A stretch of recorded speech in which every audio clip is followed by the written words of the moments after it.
যখন ডক্টর ইউনূসকে মামলা মুক্ত করে তখন ওনারা হচ্ছে প্রভাবযুক্ত, যখন আপনাদেরকে ছেড়ে দেয় তখন হচ্ছে প্রভাব মুক্ত, তাই তো? ওই যে বলে না যে কারো সিলাই সিন্নি খাইলা মুন্সি চিনলা না, এই মুন্সি চেনার জন্য আমি কথাটা বলছি। আপা কারো ছিল মুন্সি কে? বিএনপি মাঠের মধ্যে ছিলাম না, আপনারা মাঠে ছিলেন, কিন্তু আপনারা মাঠে মরেন নাই। বলেন যে এটা ধরেন না, আপনি এটা ধরেন না, ধরবো না। দেখেন আমি রিকশাওয়ালা তো বৈষম্য বিরোধীর কথা শুনেই আসছে, বিএনপির কথা শুনে তো আসে না। আজকে রয়েছেন বিএনপি স্বনির্ভর বিষয়ক সহ সম্পাদক নীলুফার চৌধুরী মনি। নীলুফার চৌধুরী মনি আপা, আপনাকে আমাদের অনুষ্ঠানে স্বাগত জানাই। আপনি আমাদের সাথে যুক্ত হয়েছেন, সেজন্য আমাদের কৃতজ্ঞতা জানবেন। মনে আপা, আপনি কি আমাকে একটু বলবেন যে বিএনপি কি সংস্কার কমিশন যে জীবনে দুইবারের বেশি প্রধানমন্ত্রী হতে পারবে না, এটার সাথে একমত বিএনপি? আপনি বলছিলেন যে সংস্কার নিয়ে কোনো আপত্তি নাই। আমি আপনাকে বলি, বিএনপির তো 31 দফার মধ্যে কিন্তু স্পষ্ট আছে, অস্পষ্ট কোনো কথা নাই। আপনি যে প্রশ্নটা করলেন এটা নিয়ে কিন্তু বিএনপি সারা বাংলাদেশ, আপনি একটু আমার জন্য স্পষ্ট করেন, আপনি আমার জন্য একটু স্পষ্ট করেন, বিএনপি কি দুইবারের বেশি প্রধানমন্ত্রী হওয়ার জন্য একমত? দুইবারের বেশি প্রধানমন্ত্রী হওয়ার জন্য না হওয়ার জন্য, দুইবারের বেশি একাধারে মানে পরে আবার হইতে পারবে, পরে আবার হইতে পারবে, পরে আবার যদি মনে করে সেটা 2-3-4। এটা কেন বিএনপির জন্য এত বেশি প্রয়োজনীয়? মানে আপনি এখন দুইবার প্রধানমন্ত্রী হবেন, আবার আরেকজন মাঝখানে হবে, এরপরে আবার আপনি দুইবার হবেন একাধারে। এটা কি আপনি একাধারে বোঝাতে চাচ্ছেন যে দুইবারের বেশি একাধারে হতে পারবে না? দেখেন, একাধারে নিশ্চয়ই বিএনপি আপনাদের সামনে ক্লিয়ার করেছে, বিএনপি এটাই বলেছে যে একাধারে দুইবারের বেশি প্রধানমন্ত্রী পরে হইতে বাধা নাই, পরে আবার হইতে বাধা নাই। পরে নিয়ে আসলে শুনেন, এটা নিয়ে কোনো আলোচনা হয় না। এই আলোচনাটা আপনারা তুললেন কেন মনি আপা? আপনারা কি ইলেকশন চান না, ভয় পান ইলেকশনে যাইতে? আমরা ভয় পাবো? আপনি কি এটা বলতে পারেন যে এই যে অবস্থাটা না আপা, আমি আপনাকে একটু বুঝায় বলি, এই সংস্কারে যেই কথাগুলিতে আপনি আসলে একমত হন নাই, দুইবারের বেশি প্রধানমন্ত্রী হবে কিনা পরবর্তীকালে, এগুলি আপনাদের কোনোভাবেই আর দ্বিমত পোষণ করার কিছু ছিল না। আপনারা বললেই পারতেন যে হ্যাঁ আমরা এগুলি মানি, সংস্কার করে ফেলো, 1 মাসের মধ্যে সংস্কার হয়ে যেত, 2 মাসের মধ্যে ইলেকশনের জন্য প্রস্তুত হয়ে যেত। আপনারাই তো ইলেকশনটা দেরি করলেন এই সংস্কারের ব্যাপারে কথা বলে, তাই না? আমি আপনাকে একটা কথা বলি খালেদ ভাই, বিএনপি 31 দফার বাইরে গিয়ে বিএনপি যদি 31 দফার সাথে যদি মানে একমত না হয়ে পরবর্তীতে কিছু করে, আপনারা কিন্তু ছেড়ে কথা বলবেন না। কারণ এটা নিয়ে বিএনপি ইতিমধ্যে সমস্ত বাংলাদেশে এটা নিয়ে আপনার যত সেমিনার, সিম্পোজিয়াম সবকিছুই হচ্ছে। ওকে আপা, এই জায়গা থেকে একটু করে আসি। তার মানে একমত যদি না হয়, আপনারা যদি এখন বলেন যে আমরা সংস্কার করব, পরে আপনারা করলেন না, তখন আমরা এটাতে খুব খুশি হব না, এটা তো আপনি বলতেছেন। তার মানে কি বিএনপি কি আসলেই দুইবারের বেশি প্রধানমন্ত্রী থাকতে পারবে না, এটা রাখবে না? মানে বিএনপি 5-6 বার থাকবে? বিএনপি কিন্তু ক্লিয়ার বলে না এটা। আমি খালেদ ভাই, আপনি আমাকে যত রকম চেষ্টা করেন, আমি একা কিছু বলতে পারবো না। বিএনপি এটা বলে নাই যে এরপরে আবার থাকবে। বিএনপি বলেছে একাধারে দুইবারের বেশি প্রধানমন্ত্রী থাকতে পারবে না। এখন এরপরেরটা আমার মনে হয় সংস্কার নিয়ে বিএনপির যারা নীতি নির্ধারক মহলের মধ্যে, সালাউদ্দিন ভাই কাজ করছেন সংস্কার নিয়ে, আমার মনে হয় যে আমাকে না ডেকে যদি উনাকে ডাকতেন সবচেয়ে ভালো হতো। উনি আপনার এই প্রশ্নের উত্তরটা সরাসরি দিতে পারতো, যেহেতু উনি কাজ করছেন। আপা আমি একটা কথা বলি, পরে আমি বলতে পারি। আপা আমি একটা কথা বলি, বিএনপি কিন্তু তার অবস্থান স্পষ্ট করেছে যে যেখানে সংস্কার কমিশন বলেছেন যে দুবারের বেশি কেউ প্রধানমন্ত্রী থাকতে পারবে না, বিএনপির অবস্থাটা পরিষ্কার করেছেন যে একাধারে দুবারের বেশি কেউ থাকতে পারবে না। তার মানে একাধারের বেশিবার কিন্তু থাকতে পারবে, এটা হচ্ছে বিএনপির অবস্থান। আমার প্রশ্ন, বিএনপির জন্য কেন এটা এত জরুরি যে দুইবারের বেশি একটা লোককে, মনিয়াপাকে কেন দুইবারের বেশি প্রধানমন্ত্রী থাকতে হবে? মনিয়াপা তো প্রধানমন্ত্রী হয় না, না হইতেও তো পারেন, গণতান্ত্রিক দল আপনারা তো মনিয়াপাকে প্রধানমন্ত্রী বানাতে পারেন।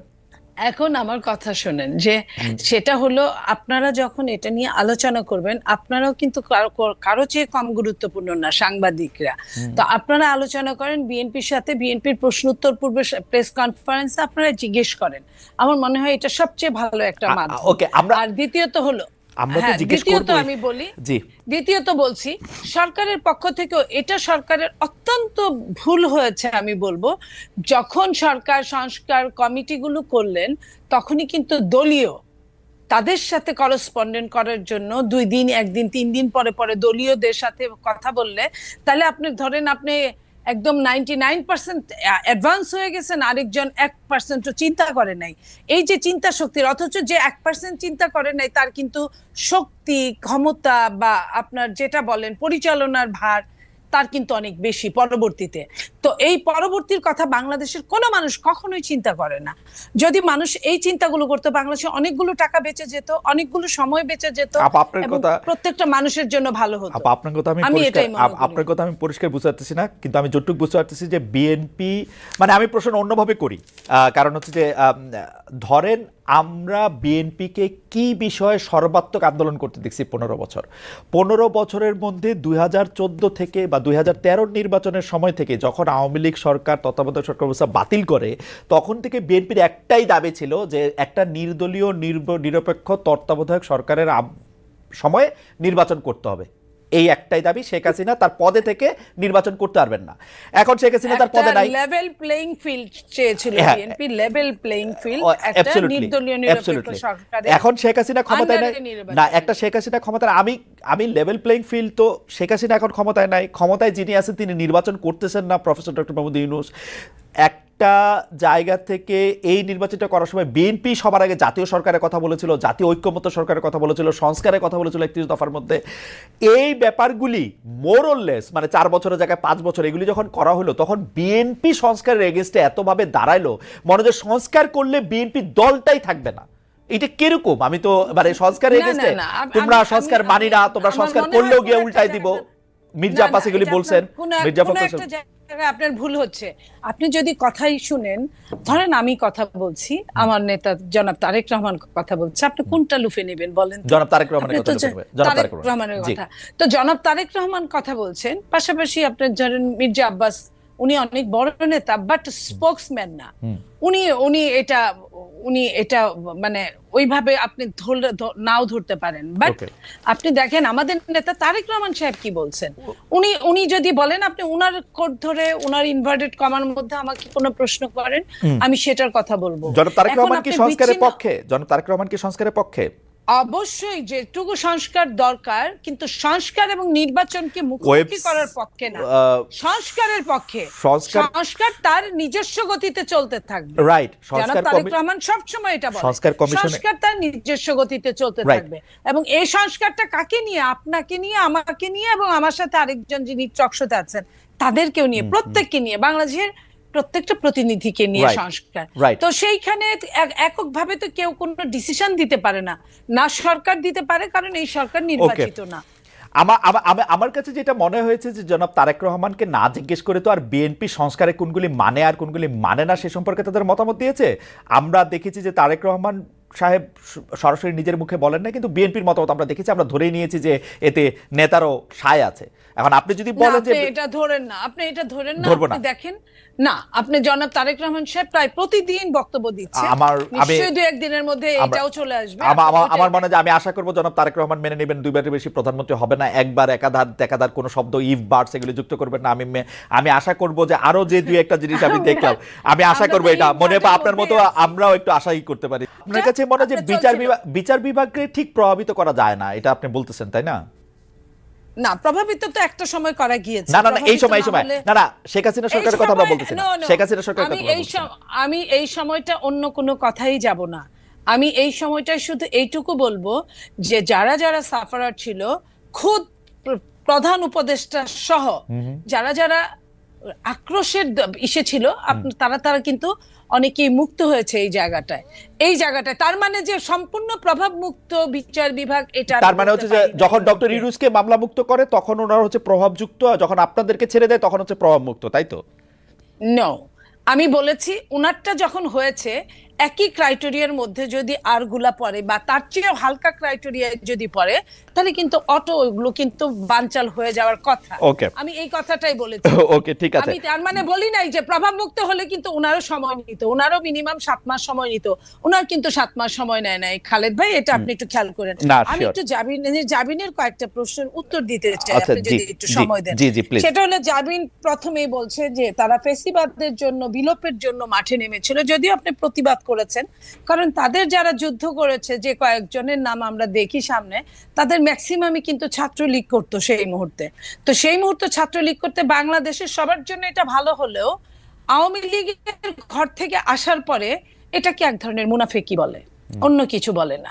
তাদের জন্য আমি সবার সবার জন্য এই কথাটা বললাম, আমার লাভ হয়েছে, দেশের লাভ হয়েছে, আমি অস্বীকার করব না, কিন্তু এই লাভের জন্য কিন্তু মনিয়াপা অনেক ওরা তো loss তবু ও আমাদের বুঝতে ওরা তো তবু 1-1.5 বছরের একটা প্ল্যান করে 1-1.5 মাসের মধ্যে থেকে এটা এক্সিকিউশন করে, সেটা কোটা দিয়েই পারুক আর যাই দিয়ে পারুক, ওরা তো এটা এক্সিকিউশন করে দেখাইছে মাঠের মধ্যে। সেদিন মাঠের মাঠে মধ্যে ছিলাম না, আপনারা মাঠে ছিলেন, কিন্তু আপনারা মাঠে মরেন নাই, মরছে উনারাই। আমি কে বলেছে আমাদের লোক বেশি মরেছে? না, ছাত্ররা সেটা আপনারা দাবি করেন, সেটা আপনারা দাবি করেন, আপনারা দাবি করেন।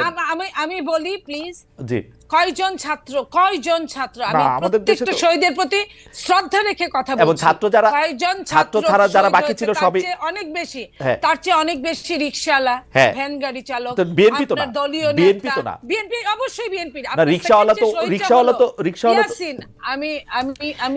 তো বৈষম্য বিরোধীর কথা শুই নাই আসছে, বিএনপির কথা শুনে তো আসে নাই। কোন বৈষম্য বিরোধী না, শোনেন, যখন আপনি মানবতার জন্য 28 অক্টোবরও তো বাংলাদেশে মানুষ রিকশা চালাইতো আপা, 28 অক্টোবরও তো বাংলাদেশে মানুষ রিকশা চালাইতো, তারা তো আসে নাই। আমি আপনাকে এটাই বললি, এই জন্যই তো মুনাফেক হতে হয়েছে। আমি এখন ওদের পক্ষেই কথা বলছি। জি বলেন। কারণ হ্যাঁ, ওরা যদি বিএনপি হয়ে নামতো, ওদের কিন্তু অনেকেই কিন্তু বিএনপি সন্তান, হ্যাঁ, বড় বড় নেতা উপদেষ্টারাও কিন্তু বিএনপি সন্তান। ওরা যদি ওই বিএনপি হয়ে নামতো তাহলে কিন্তু ওদেরও অবস্থা 14 শিকের মধ্যেই হতো, ওরা নামতে পারতো না। ওদের অনেক রকম প্ল্যান করে অনেক রকম ভাবে ঘুরে ঘুরে এই কাজগুলো করতে হয়েছে। তো এই কাজগুলো করতে গিয়ে হয়েছে কি, ওরা নিজেদের মধ্যে হারায় গেছে। এই যে মানে মুনাফেকি চরিত্র একটু ছোট করে বলি যে আপা, যখন এটা প্রকাশ পাওয়া গেল, এই সরকার কিন্তু, আমি যত কথাই বলি, 25 জুলাই মানে শেখ হাসিনা সরকার কিন্তু 25-26 জুলাই কিন্তু বুঝে ফেলছে যে এই ছাত্রদের আসলে মূল উদ্দেশ্য কি।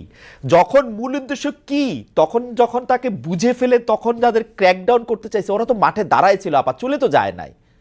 আমরা কিন্তু এই জুলাই আগস্টের আগে বিএনপি কে অসংখ্য বার জিনিসটা কাছাকাছি নিয়ে চলে আসতে দেখছি।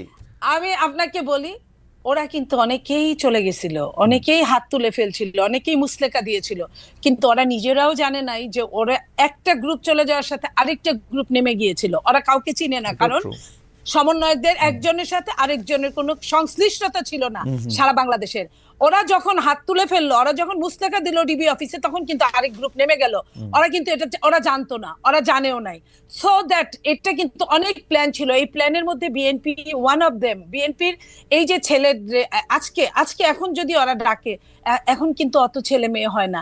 এই তাহলে বাকি ছেলে মেয়েগুলা কারা ছিল এটা নেপথ্যে? আমরা কি করেছি দেখেন, 3 তারিখে আমি নিচে শহীদ মিনারে গিয়েছি, আমি বলি ঘুরে দেখে আমি দেখি ছাত্র দলের কয়েকটা জায়গায় ছোট ছোট জাতলা গুল হয়ে বসে গান গাচ্ছে, বিভিন্ন বক্তৃতা দিচ্ছে এবং বৈষম্য দিচ্ছে। আমি পয়েন্টটা এটাই বলতে চাই যে নেপথ্যে ওই যে বলে না যে কারো সিলাই সিন্নি খাইলা মুন্সি চিনলা না, এই মুন্সি চেনার জন্য আমি কথাটা বলছি। দিন যত যাবে তত আরো ক্লিয়ার হবে যে মুন্সিটাকে কারো সিলাই সিন্নিটা হয়েছিল। আমি ওই সিন্নির কথাই বলতে চাচ্ছি। আপনি একটু আমাদের পরিষ্কার করে বলেন, কারো সিলাই সিন্নি ছিল আপা, কারো সিলাই সিন্নি ছিল, মুন্সি কে? বিএনপি।